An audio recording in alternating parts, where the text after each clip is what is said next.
Comrades of the various governments of the AES, dear participants of the first summit of the heads of state of the IAS, good morning. It is a great pleasure and an honor to be here today. A blessed date, a memorable date, the CIG 2024 here in Niamey. First of all, let us give thanks to God who allowed this day to be. We thank Him for everything He has done for us until today and everything He will do for the people of the AES.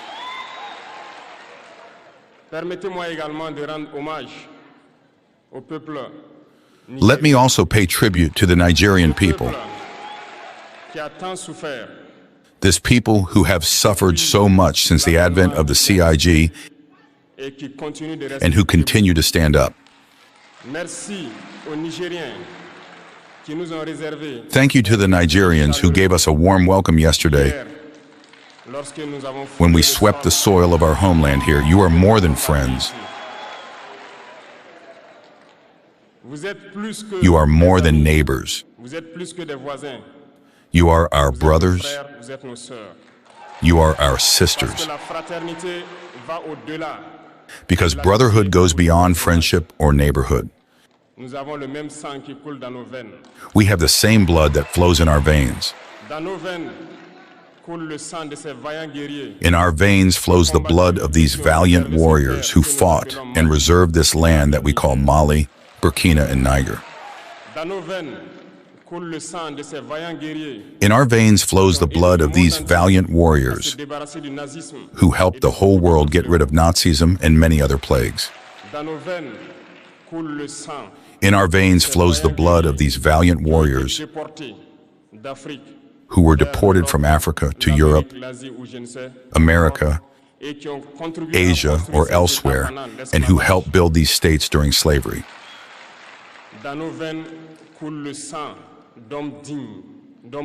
In our veins flows the blood of worthy men, robust men, standing men. And for this, let us be proud and be grateful for being descendants of the AES.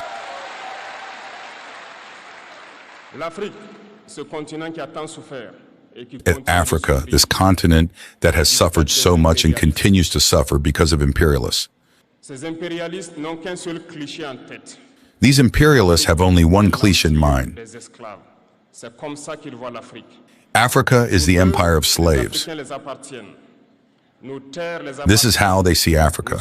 For them, Africans belong to them. Our lands belong to them. Our subsoils belong to them. They have never been able to change the logic until today. This is deplorable. But how do they proceed? Unfortunately, it is since the 1960s when these 6 miracles of independence were given to Africa. They just placed local valets at the head, according to them, of their sub-prefecture to be able to continue to feed them. These local valets that we are going to call slaves of Salon have no other purpose than to seek to live like the master, to satisfy the master, and to do everything that the master dictates to them.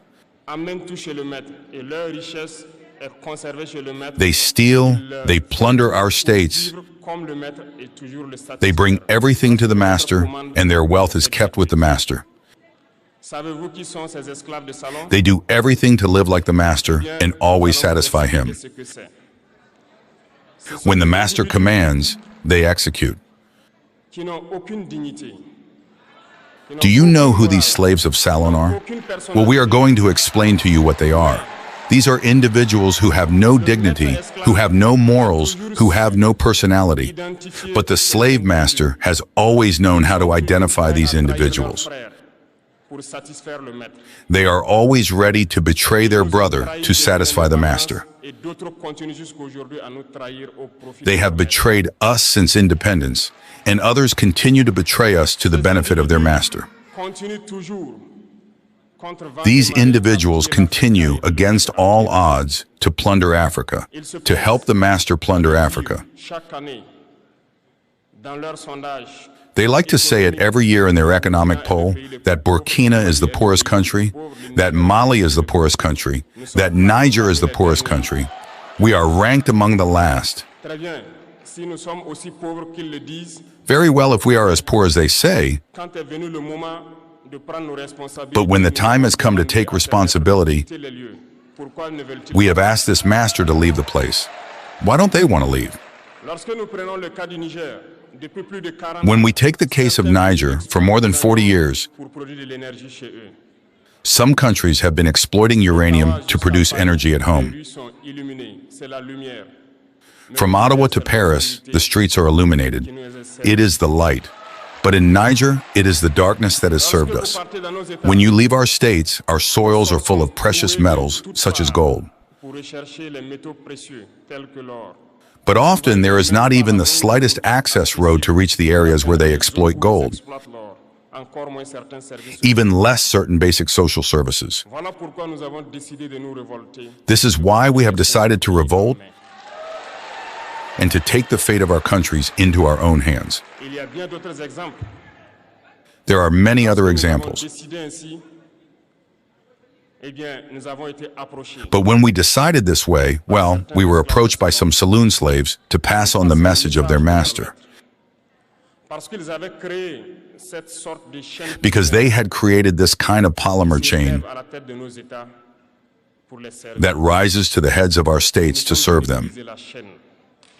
And we came to break the chain. And it is inconceivable for them. They approached us and asked us to enter the ranks to be part of the elite that must lead Africa. Because they have an elite formed and trained that must follow, that are embedded in this chain. We refused to enter their ranks, and from then on, the hostilities began.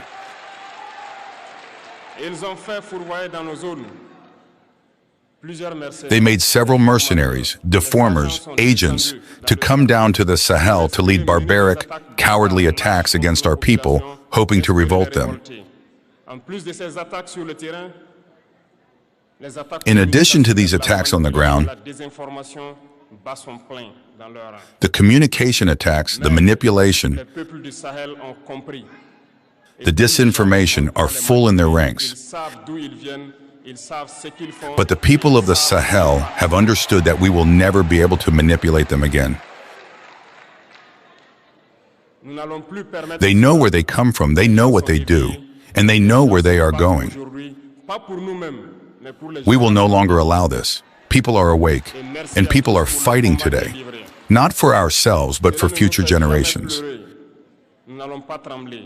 And thank you all for the fight that has been fought. This never makes us cry. We will not tremble. We will face. We will fight for real independence, for our freedom. Because to frighten the people of the Sahel, these individuals have only 3 words in their mouths: democracy, freedom, human rights. Of course, their local values are only elected in a democratic, free, and transparent process according to their values. What is more normal than to impose this on us? Because they are the ones who write the rules. Very well. We have decided to take responsibility. This is why, on June 26, 2023, when Niger decided to turn the page, the slaves of Salon and their masters got on their horses. They put their local values forward and decided to wage a war against the Nigerian people. We therefore said anyone who dares to take up arms in Nigeria will face us. Because we will wage a war without mercy to the last drop of blood for anyone who dares to attack our states. This word, this decision we made yesterday, is current today and will be current tomorrow and forever.